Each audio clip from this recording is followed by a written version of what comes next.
Turkey is plunged into fresh political uncertainty as its main Kurdish party is banned. What does this mean for efforts to resolve the bloody conflict with the Kurdish minority? And what impact does it have on Turkey's struggle to join the EU? This is Inside Story.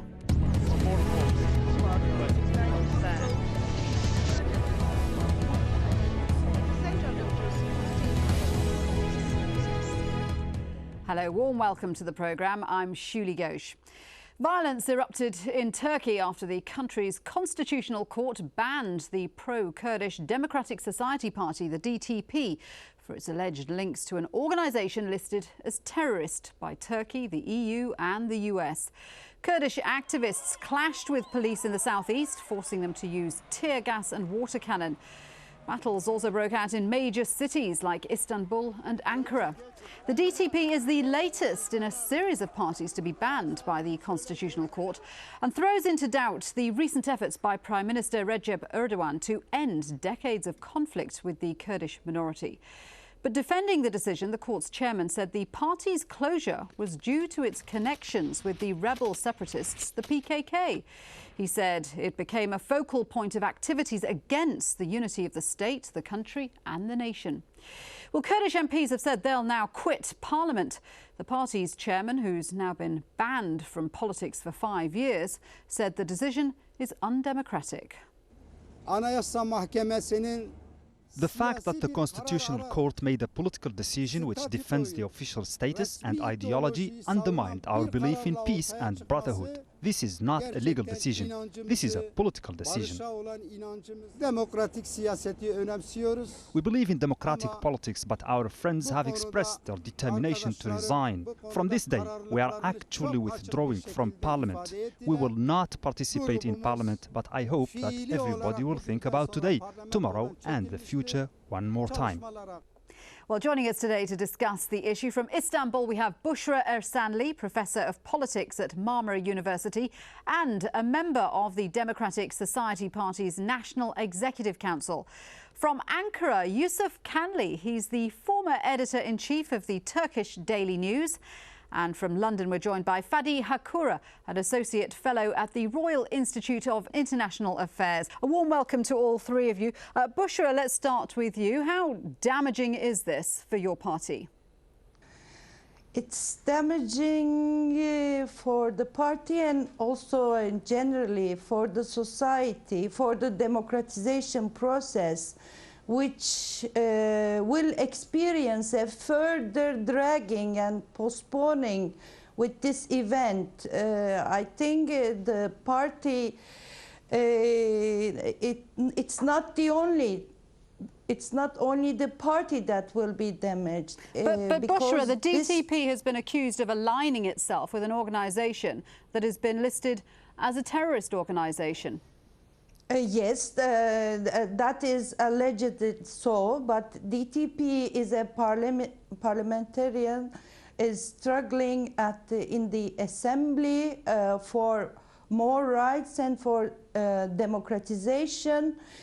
It is the support that makes people think like that, because the people who support the Kurdish freedom movement also support the parliamentary struggle that is DTP.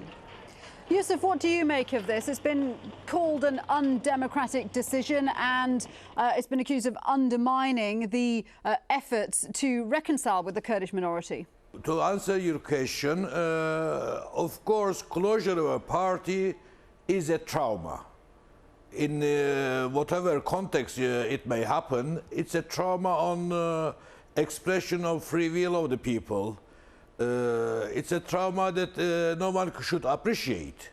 However, it is a fact that there were some 240 allegations against the DTP. It is a fact that every day over the past many years they were aligning themselves with the PKK. It is a fact that they even didn't ever condemn PKK as a terrorist organization. But not condemning an reasons. organization is not the same as supporting it or aligning yourself with their actions. Of course, but they were publicly praising the chieftain of the gang and their actions even, and they were saying it's the free will, it's the popular movement. There were lots of remarks of the executives of the party. Therefore, it was not that easy to say this is a political decision, unjust decision. The court decision against the DTP is in line with the laws of the country. It's fully in line with the European Court of Human Rights applications. It's very much like the Batusuna decision. Therefore, I don't think, from the legal perspective, this decision is deplorable. However, I would say, from the political point of view, Turkey is in a very awkward situation with the closure of DTP, because even if we don't have, there was not a Kurdish party, Turkey was required, is compelled to have a Kurdish party so that we can negotiate somehow and solve the Kurdish problem. How can we solve the Kurdish problem without talking with anyone? Fadi, that's a good point, isn't it? If there's no Kurdish political mouthpiece in Parliament, how is there going to be a political reconciliation? One should not forget that the governing AKP, or the Justice Development Party itself, has, I believe, around 70 members of parliament from the southeastern part of Turkey, from the Kurdish-dominated southeast part of Turkey. In essence, if the Turkish state establishment wants to solve the problem, and essentially I believe it's a democracy and human rights issue, then Turkey can do it. They have shown in the past, for example, under the previous Prime Minister, Bülent Ecevit, and during the early years of the current Prime Minister, Recep Tayyip Erdogan, the governments passed some reforms to liberalize the situation with the Kurds, and it worked. So if the Turkish state establishment wants to solve it, I think they can, and the Turkish public have the capacity to accept those reforms. This has caused a lot of consternation internationally, though, hasn't it? In fact, the US State Department spokesman Ian Kelly said Washington encouraged Turkey to work towards enabling all citizens to exercise their political rights. He said, "We encourage all political actors in Turkey to pursue reconciliation, reflect democratic values and refrain from the use or encouragement of violence." Fadi, does this actually reflect democratic values, banning this party? I think it's, I would accept the broad opinion in the Turkish media, which perhaps they don't question its legal validity, but they question its political validity. Was it a wise decision? I think the broad opinion now in Turkey is emerging that banning the pro-Kurdish parties does not resolve the issue. It's psychologically perhaps satisfying, but practically does not resolve the issue. It has not. The pro-Kurdish parties have been banned, I think, 10 times in the past. It complicates the issue every time a pro-Kurdish party is banned.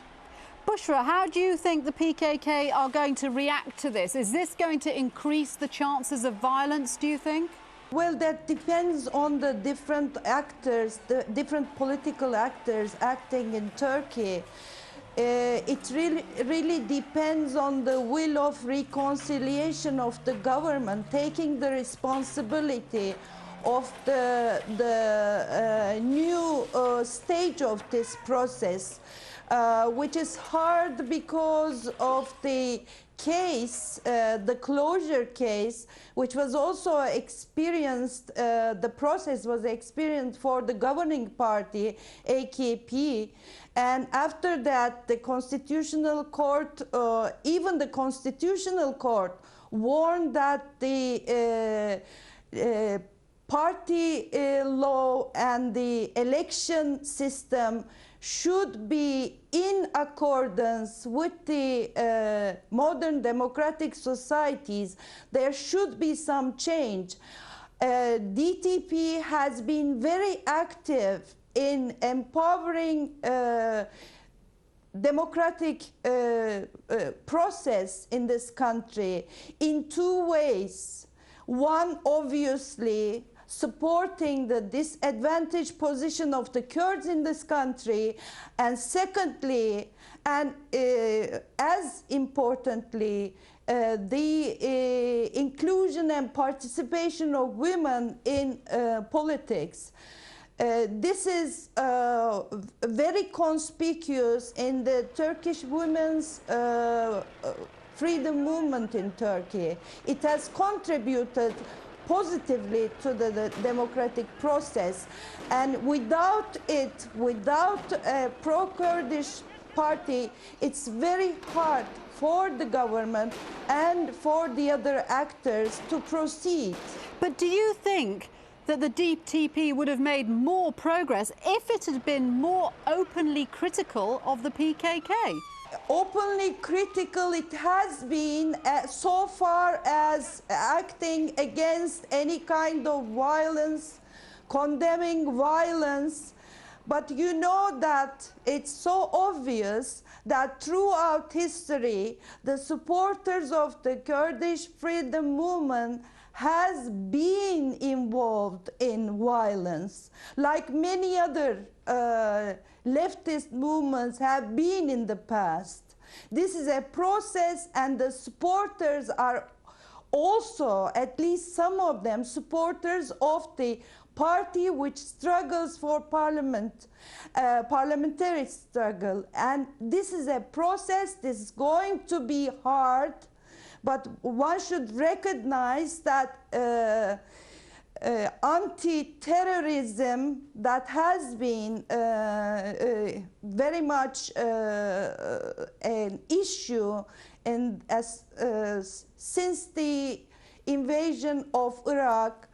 It has been an issue, as was the issue with anti-communism in the past. It is going to continue like this, but we have to expect people to change in the process, to act more radically against violence of any kind. Okay. This is the process that that DTP was fighting for. OK, so how does this affect Turkey's long-running battle to join the European Union? Well, Turkey's been in membership talks with the EU since 2005, but it's failed to resolve issues that concern the EU most, including the rights of the Kurdish minority. The banning of the DTP is now being seen as yet another stumbling block to EU accession. In response to the ban, the EU issued the following statement. While strongly denouncing violence and terrorism, the presidency recalls that the dissolution of political parties is an exceptional measure that should be used with utmost restraint. Yusuf, does this now taint Turkey's image in the eyes of the international community? Of course, but let me, if you like, start from what Bushra rightfully underlined at the beginning of her last response. Turkey's main problem is not the Kurdish issue. Turkish main problem is the general overall democratization problem. If you have a political parties law, which is allowing closure of parties, which is allowing tyranny of political leadership, if you have an elections law with 10% threshold, which is banning minority views outside of parliament, whatever you do to improve the conditions or political participation of a minority, it won't help. Because you are banning out people out of parliament. This is the 27th party to be shut down since 1968. What is the Constitutional Court doing? But we should ask this to the government, and who has a clear majority in parliament for the past 7 years. If they are against closure of parties, they must change the political parties law and make it more democratic. Introduce violence condition or something else. So you're saying the government should have acted beforehand to stop the court making this decision? Of course, for the past 2 years, DTP was facing the Constitutional Court for the past 2 years. The decision is now out, but the case has been continuing for the past 2 years. AK Party was facing the same situation just 3 years ago. I mean, this party closure, as you rightly said, is nothing new in Turkey. It's 27th time that we are facing such a trauma. Closure of a party is a trauma. I mean, it's like the death penalty for individuals. We have lifted death penalty for individuals, but we are maintaining death penalty for parties. If we are to be democratic, we have to introduce laws and ban it, or make it applicable under very extreme conditions, as the European Union has said.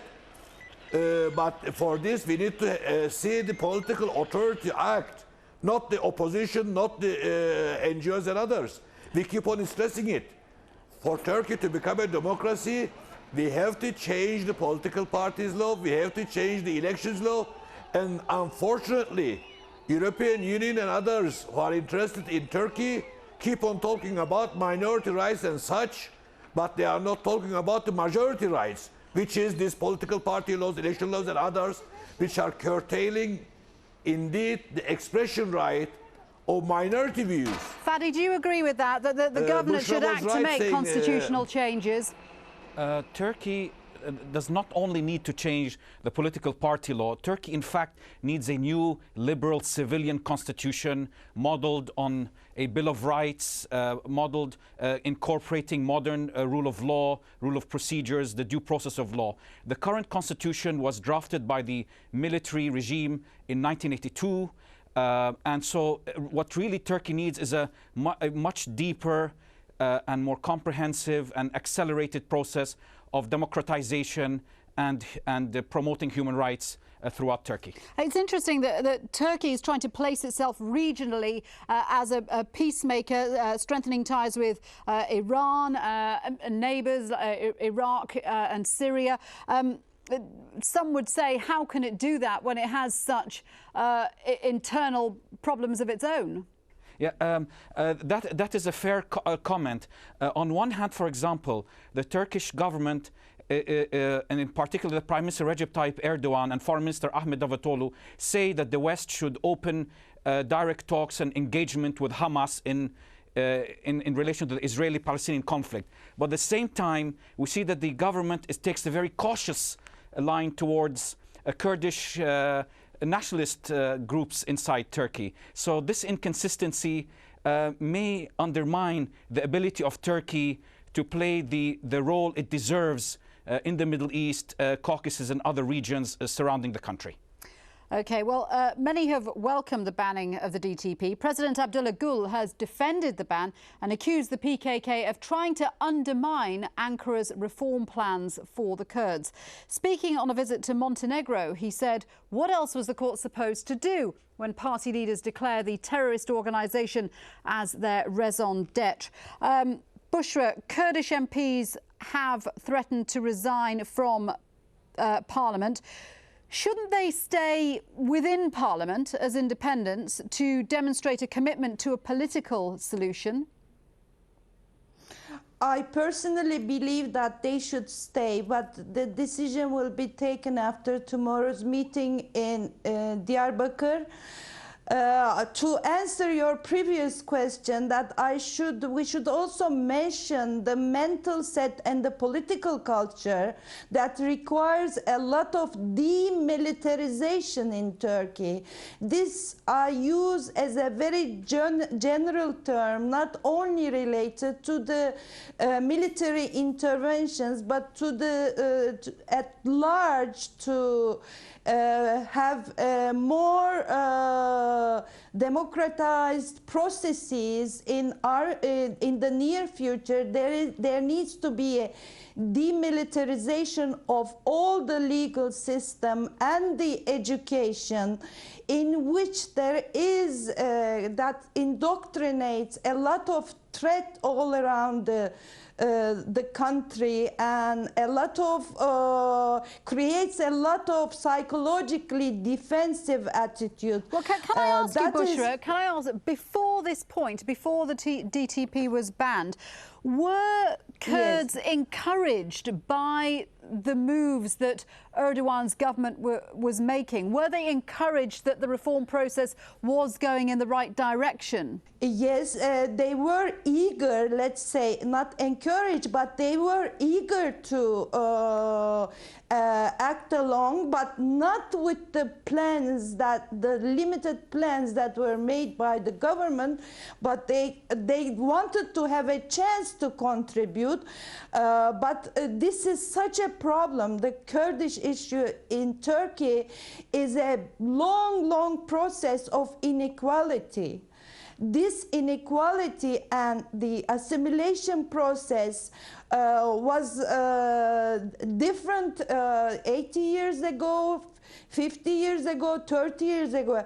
Today, it may look a little bit more sophisticated in harmony with some of the reforms made, but there is still a very strong discrimination that was observed in the assembly, that was observed because the government did not sit to discuss the matter, waited for months and months to have a talk with the party, DTP, and the opposition parties also allied with the government in their attitude for the last 2 years in general. Okay, so what does Erdogan do now, Fadi? Prime Minister Erdogan is a very difficult position.